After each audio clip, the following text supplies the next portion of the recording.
গতকালকের ক্লাস ছিল কায়িক শ্রম দ্বারা পুকুরের মধ্যে আগাছা দমন। কি ছিল? কায়িক শ্রমের মাধ্যমে আগাছা দমন। আমরা পরবর্তী আজকে যে আলোচনাটা করব সেটা হলো যে কায়িক শ্রম দ্বারা কিভাবে পুকুরের জলজ আগাছা দমন করা যায় এবং কোনগুলো পুকুরের জলজ আগাছা। আচ্ছা, তাহলে পুকুরে কি কি উপায়ে আমরা জলজ আগাছা দমন করতে পারি? আমরা তিনটি উপায়ে জলজ আগাছা দমন করতে পারি। প্রথমত কি? প্রথমত হলো কায়িক শ্রম দ্বারা পুকুরের ভাসমান ও নির্গমনশীল আগাছা, যেমন কচুরিপানা, সবাই চিনো, হেলেঞ্চা, কলমিলতা, টোপাপানা, চিনো না? এগুলো চিনো।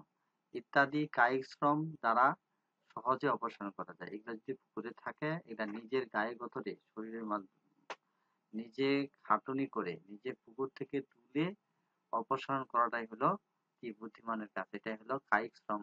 কায়িক শ্রম মানে নিজের গায়ে গতরে যেটা শ্রম দিয়ে কাজ করা হবে সেটা হলো কায়িক শ্রম, মানে নিজের দ্বারা নিজে নিজে যে কাজটা করা যায়।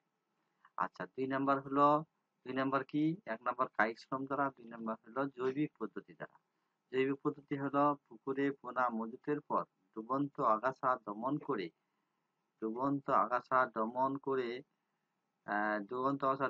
করে পুকুরের পরিবেশ যথাযথ রাখার জন্য জৈবিক পদ্ধতি খুবই উপযোগী। এক কথায় পুকুরের জৈবিক পদ্ধতি বলা হচ্ছে পুকুরে পোনা মজুতের পর ডুবন্ত কিছু আগাছা থাকে, যে আগাছাগুলো জীবের দ্বারা জীব নিধন, অর্থাৎ এই সব মাছ যেমন গ্রাস কার্প, রাজপুঁটি, উদ্ভিদভোজী মাছ। এই গ্রাস কার্প এবং রাজপুঁটি এরা হলো উদ্ভিদভোজী মাছ। এসব মাছ পুকুরে মজুত করলে আগাছা খেয়ে পুকুর পরিষ্কার রাখে। এই মাছগুলো পুকুরে থাকলে পুকুরে যে বাড়তি গাছ থাকে, আগাছা থাকে, সেগুলো তারা খেয়ে সেটাকে দমন করে ফেলে। তিন নাম্বার কি? এক নাম্বার কায়িক শ্রম দ্বারা, দুই নাম্বার জৈবিক পদ্ধতি, তিন নম্বর হলো রাসায়নিক দ্রব্য প্রয়োগের মাধ্যমে। রাসায়নিক দ্রব্য পদ্ধতি কোনটা? সবুজ শ্যাওলা পুকুরে অতিরিক্ত হলে, অনেক পুকুরে সবুজ শ্যাওলা হয়, এই সবুজ শ্যাওলা পুকুরে অতিরিক্ত হলে মাছের জীবন যাত্রার বিঘ্ন ঘটে। অত্যাধিক শ্যাওলার কারণে পিএইচ এর অক্সিজেন কমে যায় এবং কার্বন ডাই অক্সাইড অত্যধিক পরিমাণে বেড়ে যায়। প্রতি শতাংশে 1 মিটার গভীরতার জন্য 35 গ্রাম কপার সালফেট প্রয়োগ করে অতিরিক্ত সবুজ শ্যাওলা দূর করা যায়। এই সবুজ শ্যাওলা আবার দূর করা যায় কিসের মাধ্যমে? 35 গ্রাম কপার সালফেট প্রয়োগ করে অতিরিক্ত সবুজ শ্যাওলা দূর করা যায়। 4 নাম্বার কি? জলজ আগাছা দমন। এই জলজ আগাছা দমনের কি করা হয়েছে? পুকুর প্রস্তুতির প্রাথমিক পর্যায়ে জলজ আগাছা দমন, কচুরিপানা, টোপাপানা, কচুরিপানা আগে যেটা আলোচনা করলাম ইত্যাদি। পুকুরে জলজ আগাছা থাকলে মাছের খাদ্য তৈরিতে ও চলাফেরার দারুণ বাধা সৃষ্টি হয়।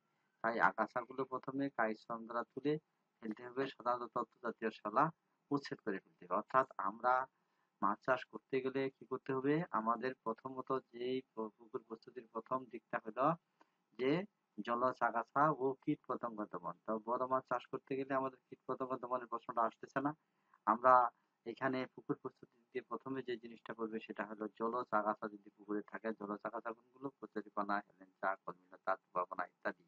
এগুলো আমাদেরকে পুকুর থেকে অপসারণ করতে হবে। যে উপায়ে করি সেটা কায়িক শ্রমের দ্বারা করি, আর জৈবিক পদ্ধতির মাধ্যমে করি, আর রাসায়নিক দ্রব্য প্রয়োগের মাধ্যমে, যেটা দিয়ে করি না কেন আমাদেরকে এগুলো দমন করতে হবে। ঠিক আছে, দেখা হবে আগামী ক্লাসে, আগামী টিউটোরিয়ালে। Thank you.